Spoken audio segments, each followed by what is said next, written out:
الحمد للہ وحدہ والصلاة والسلام علی من لا نبی بعدہ اما بعد فاعوذ باللہ من الشیطان الرجیم بسم اللہ الرحمن الرحیم قل ان کنتم تحبون اللہ فاتبعونی یحببکم اللہ وَيَغْفِرْ لَكُمْ ذُنُوبَكُمْ وَاللَّهُ غَفُورٌ رَحِيمٌ صدق اللہ مولانا العظیم وقال النبی صلی اللہ تعالی علیہ وسلم من احب سنتی فقد احبنی ومن احبنی کان معی فی الجنہ او کما قال رسول اللہ صلی اللہ علیہ وسلم۔ درود شریف پڑھو۔ یا رب صلی وسلم دائما ابدا علی حبیبک خیر الخلق کلہم۔ قابل احترام حضرات، سامعین کرام، بزرگوں، عزیزوں اور دینی بھائیوں، پچھلی مجلس میں آپ حضرات کی خدمت میں یہ بات عرض کی تھی کہ اللہ کی زمین پر، اللہ کی دھرتی پر زندگی گزارنے کا بہترین طریقہ اور نمونہ اگر کوئی ہے تو وہ محمد صلی اللہ علیہ وسلم کا ہے۔ زندگی یہ بہت بڑی قیمتی نعمت اور عطیہ ہے اللہ کا۔ زندگی بچانے کے لیے آدمی سب کچھ داؤ پر لگا دیتا ہے، مکان بھی داؤ پر لگا دیتا ہے، ملازمت بھی داؤ پر لگا دیتا ہے، پیسہ بھی داؤ پر لگا دیتا ہے، حتیٰ کہ زندگی بچانے کے لیے اگر ہاتھ پھیلانا پڑ جائے تب بھی ایسے بیچارے پریشان حال مسجدوں میں آ کر اعلان کرواتے ہیں کہ فلاں کی زندگی کے بچانے کا مسئلہ ہے، ہاتھ پھیلانا پڑے تو بڑے پھیلانا پڑے۔ اور یہ حال ہم سب پر آ چکا اور اس سے ہم گزر چکے ہیں۔ اللہ نے ہماری زندگی ابھی باقی رکھی تھی، ورنہ بہت سارے زمین کے پیون بن گئے، دنیا سے جا چکے۔ کورونا کے زمانے میں کوئی نہیں پوچھتا تھا کہ ڈاکٹر صاحب اتنا مہنگا انجیکشن اور اتنی مہنگی دوائی، ویٹنگ میں نمبر آتا تھا زندگی بچانے کے لیے۔ اتنی قیمتی نعمت اور عطیہ اللہ کی طرف سے جو ملا ہو، اس کی قدر یہی ہے، اس کا شکر یہی ہے کہ ہم اس زندگی کو صحیح طریقے سے گزاریں، اور زندگی گزارنے کا طریقہ اور سلیقہ محمد الرسول اللہ صلی اللہ علیہ وسلم کا ہی ہے۔ اس سے زیادہ صحیح، نفع بخش، پیارا، برکت والا، رحمت والا، سکون والا، عافیت والا، سلامتی والا طریقہ اللہ کی دھرتی پر کوئی نہیں ہے۔ نظر ضرور آئے گا، یہ آنکھوں کا دھوکہ ہے۔ آنکھیں دیکھ رہی ہے کہ یہ اچھا ہے، لیکن یہ آنکھوں کا دھوکہ ہے۔ اور اس طریقے کا نام ہے سنت، جس کو سنت رسول کہتے ہیں صلی اللہ علیہ وسلم۔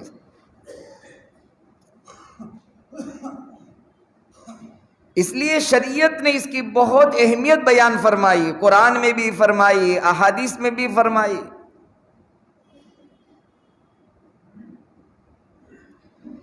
سنت کا معنی یہ ہے کہ اگر اس کی نسبت احکام شریعت کی طرف کی جاوے تو اس کا معنی یہ ہوتا ہے کہ واجب سے کم درجہ، اس کے بعد درجہ سیدھا واجب کا آ جائے گا۔ اور ہم اور آپ جانتے ہیں کہ وتر کی نماز واجب ہے، کوئی نہیں چھوڑتا ہے، کوئی نہیں چھوڑتا۔ اگر عشاء قضا بھی ہو گئی، بعد میں قضا کرے گا تو وتر بھی قضا کرنی پڑے گی۔ اور جب اللہ نہ کرے موقع نہیں ملا زندگی میں، نماز کا فدیہ ادا کرنے کا موقع آیا کہ ایسا حال ہی نہیں بنا کہ یہ نماز پڑھ سکتا تھا، تو شریعت یہ کہتی ہے کہ 6 نمازوں کا فدیہ دینا ہے۔ فجر سے لے کر عشاء تک کی 5 نمازیں اور وتر کا بھی فدیہ دینا ہے چونکہ واجب تھی. تو اگر سنت کی نسبت احکام شریعت کی طرف کی جاوے تو اس کا معنی ہوتا ہے واجب سے نیچے کا اسٹیپ اور درجہ ہے. اور اگر سنت کی نسبت محمد الرسول اللہ صلی اللہ علیہ وسلم کی ذات عالی کی طرف کی جاوے تو اس کا معنی ہوتا ہے آپ کے اعمال، آپ کے اقوال، آپ کے افعال جو احادیث میں بیان کیے گئے ہیں، جس پر آپ نے عمل کیا ہے.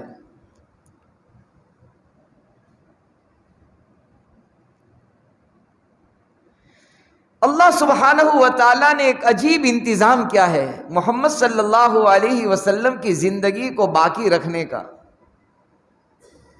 آپ کی زندگی میں جو چیز ظاہر ہو چکی، وجود میں آئی، اس دن سے، اس گھڑی سے، اس سیکنڈ اور لمحے سے آج تک، اور آج سے لے کر صبح قیامت تک وہ باقی رہے گی. اللہ نے ایسا انتظام کیا ہے.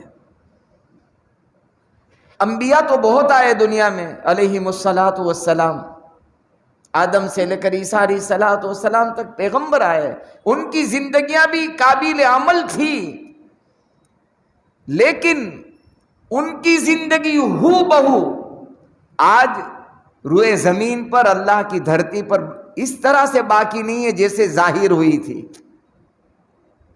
اس کی مثال میں آگے ابھی عرض کر رہا ہوں. تو بہرحال آپ کی زندگی جو ہے قابل عمل ہے، قابل تقلید ہے، قابل اتباع ہے. صرف اتنا ہی نہیں ہے کہ اس میں آخرت کا فائدہ ہے، بلکہ دنیا کا بھی نفع اللہ نے چھپا رکھا ہے.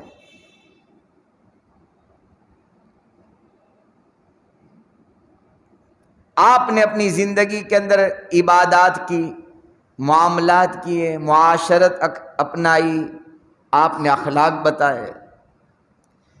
زندگی کا کوئی شعبہ زندگی کا کوئی لمحہ ایسا نہیں ہے کہ آپ کا امتی، آپ کا نام لینے والا، آپ کی محبت کا دم بھرنے والا یوں کہہ سکے کہ ایسے وقت میں جو مجھ پر آیا ہے وہ وقت مجھے سیرت کے اندر وہ مجھے نہیں مل رہا ہے کہ میں ایسے وقت میں کیا کام کروں. ایسا کہیں نہیں ملے گا. تنہا زندگی آپ نے گزاری، امت کو بتائی. بچپنا گزارا آپ نے بتایا، جوانی گزاری آپ نے بتائی.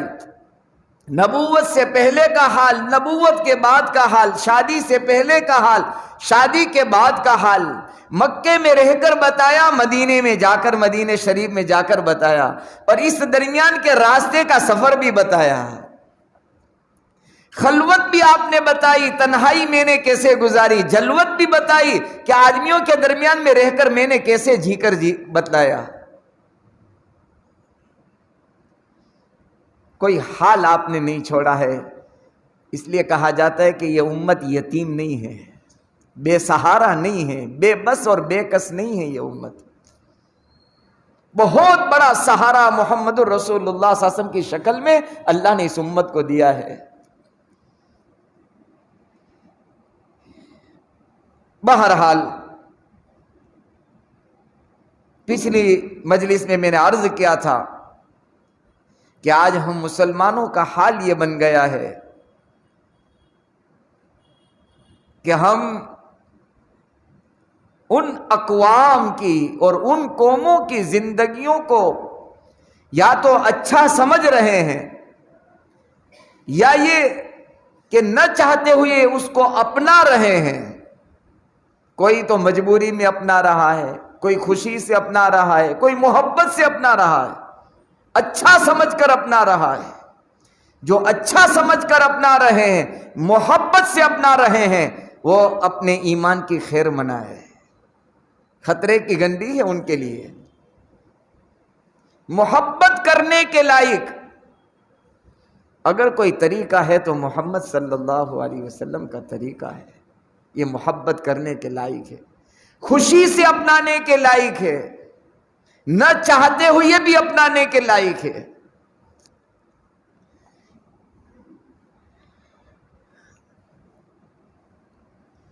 میں یہ عرض کر رہا تھا کہ اللہ پاک نے عجیب انتظام کیا ہے، آپ کے حال کو باقی رکھنا امت کو بتانے کے لیے۔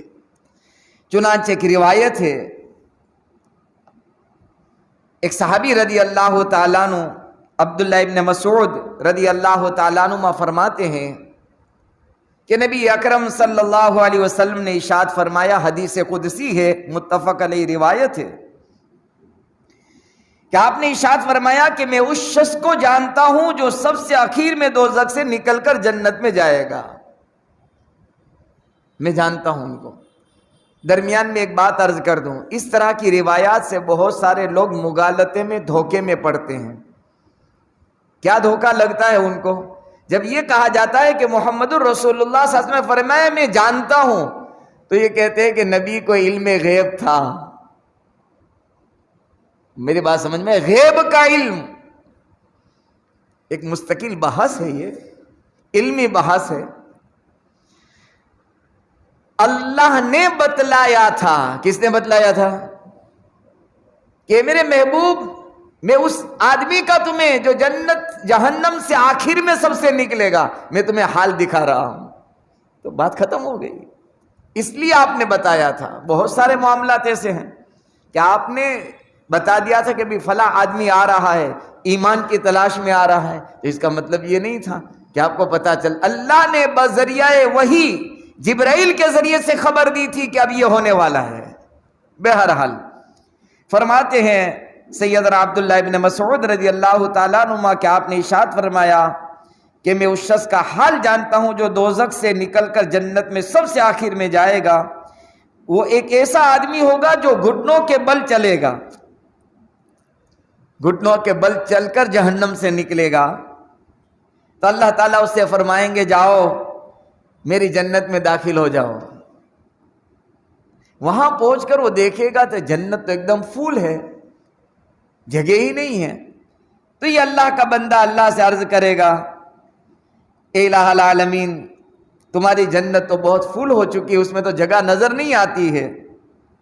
تو اللہ سبحانہ و تعالیٰ فرمائیں گے، اے میرے بندے جا، میں تجھ کو دنیا سے 10 گنی بڑی جنت دے رہا ہوں، تو اندر داخل ہو جا۔ یہ جملہ اصل بات پر میں آ رہا ہوں۔ جب آپ نے ارشاد فرمایا کہ یہ جملہ کہ اللہ سبحانہ و تعالیٰ ارشاد فرمائیں گے میرے بندے جا دنیا سے 10 گنا میں تجھے جنت دے رہا ہوں، جنت میں جگہ نہیں ہے، بات تو بات کی ہے، دنیا سے 10۔ یہ جملہ جب نبی اکرم صلی اللہ علیہ وسلم نے ارشاد فرمایا تو سیدنا عبداللہ ابن مسعود رضی اللہ تعالیٰ عنہ فرماتے ہیں خود آپ ہنس پڑے۔ آپ کی عادت مبارکہ ہنسنے کی نہیں تھی، تبسم کی تھی۔ ہنسنا اور تبسم دونوں میں فرق ہے۔ فرق کیا ہے؟ تبسم کے اندر آپ کا چہرہ مسکراہٹ بکھیرتا تھا، دانت نظر نہیں آتے تھے، لیکن یہ جب ہنسی آئی آپ کو تو سیدنا عبداللہ ابن مسعود فرماتے ہیں کہ میں نے آپ کی داڑھ مبارک کو دیکھ لیا، اتنا آپ ہنسے۔ علماء نے لکھا ہے کہ آپ کا یہ حال آج تک باقی ہے کہ یہ حدیث بیان کرتے ہوئے آپ کی داڑھ مبارک نظر آئی تھی، آج تک وہ زندہ ہے۔ اس حال کو اللہ تعالیٰ نے زمین پر باقی رکھا ہے۔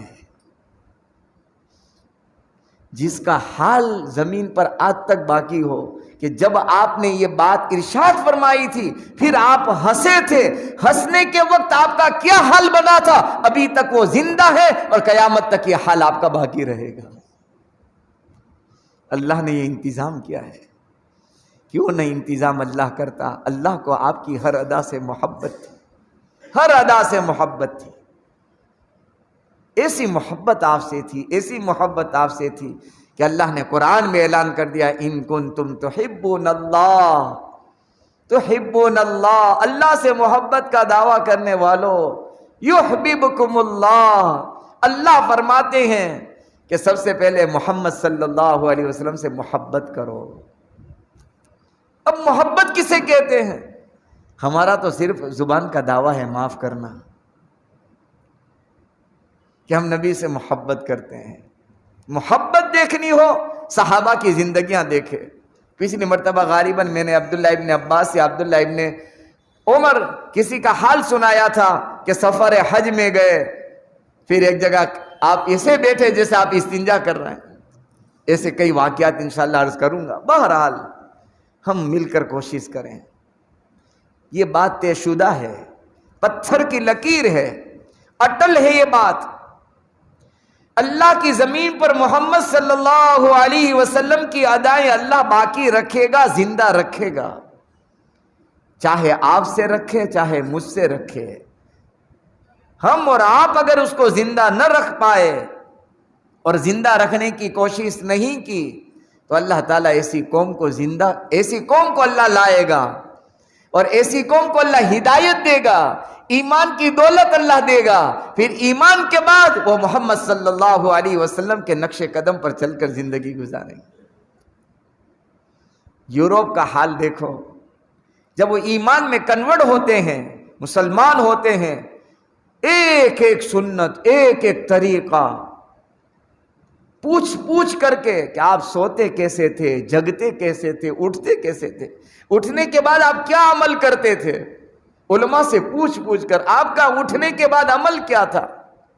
رات میں اگر آپ بیدار ہو جاتے، آنکھ کھل جاتی تو آپ کیا کرتے تھے. ہم ایسا کریں گے. انہیں پتا ہے کہ دنیا کا تو نفع ہے ہی ہے، آخرت کا سب سے بڑا یہ نفع یہ ہے اللہ کی رضا ملے گی اور اللہ کی محبت ملے گی. بہرحال انشاءاللہ کچھ باتیں اگلی مجلس میں کہ صحابہ آپ کے نقش قدم پر کیسے چلتے تھے، دنیاوی نفع کیا ہے، اخروی نفع کیا ہے. سب سے بڑی بات تو یہ ہے اگر ذرہ برابر بھی نفع نہ ملتا، ذرہ برابر بھی فائدہ نہ ملتا، بس اتنا ہی مل جاتا کہ اللہ راضی ہو جاتے، اللہ محبت کر لیتے، تب بھی سستا سودا تھا. نقش قدم نبی کے ہیں، جنت کے راستے اللہ سے ملاتے ہیں، سنت کے راستے. اللہ سے دعا ہے اللہ تعالیٰ سب سے پہلے مجھ کو، آپ کو، ہم سب کو اتباع سنت نصیب فرمائے، نبی کے نقش قدم پر چلنے کی توفیق نصیب فرمائے. درود شریف پڑھ لے، دعا کر لیتے ہیں. اللہم لک الحمد کما ینبغی لجلال وجہک وعظیم سلطانک، اللہم لا احصی ثناء علیک انت کما اثنیت علی نفسک. یا رب صلی وسلم دائما ابدا علی حبیبک خیر الخلق کلہم. مولا قدوس، ہم سب اقراری مجرم ہیں، تیرے بندے ہیں، تو ہمارا خالق اور مالک ہے. ہمیں موت سے پہلے شریعت اور سنت پر چلنے کی توفیق عطا فرما دے، شریعت اور سنت سے محبت عطا فرما دے. اللہ ہم سے راضی ہو جا، پوری امت سے راضی ہو جا، ضلالت اور خرافات اور بدعات کو ختم فرما دے، امت کی ضلالت کو ہدایت سے بدل دے، امت کی ضلالت کو ہدایت سے بدل دے، امت کی پریشانیوں کو عافیت سے بدل دے، امت کی بے دینی کو دینداری سے بدل دے، امت کی بے دینی کو دینداری سے بدل دے. جو جس حال میں جی رہا ہے اللہ سب کا حال آپ کے سامنے کھلی کتاب کی طرح ہیں. بیمار ہیں شفا دے دے، پریشان ہیں دوری فرما دے، مقروض ہیں قرضوں سے نکال دے. اللہ بہت بڑا طبقہ ہمارے عزیزہ، اقارب، رشتہ دار، والدین، اللہ ہمارے ساتھ اٹھنے بیٹھنے والے آج زمین کے پیوند بن کر تیری جوار رحمت میں سو چکے ہیں. اللہ اس وقت تو آپ کی مغفرت کا انتظار کر رہے ہیں. اللہ ان کی مغفرت فرما دے اور جنت الفردوس میں انہیں اعلیٰ مقام عطا فرما دے. آج تک کی ضرورت آپ ہی نے اللہ پوری کی ہے، آئندہ آپ ہی پوری کرنے والے ہیں. ہماری اور امت کی تمام ضروریات کو اپنے خزانہ غیب سے پورا فرما دیں. اللہ کمال ایمان پر زندگی عطا فرما اور کمال ایمان پر موت عطا فرما. اللہ جن لوگوں نے دعاؤں کے لیے کہا، لکھا، سنا، متمنی، متوقع، اس پر ہمارا حق ہے. اللہ دنیا آخرت کی ان کی حاجتوں کو، ضرورتوں کو اپنے خزانے سے پورا فرما. وصلی اللہ تعالی علی رسول خیر خلقہ سیدنا محمد وعلی آلہ وصحبہ اجمعین برحمتک یا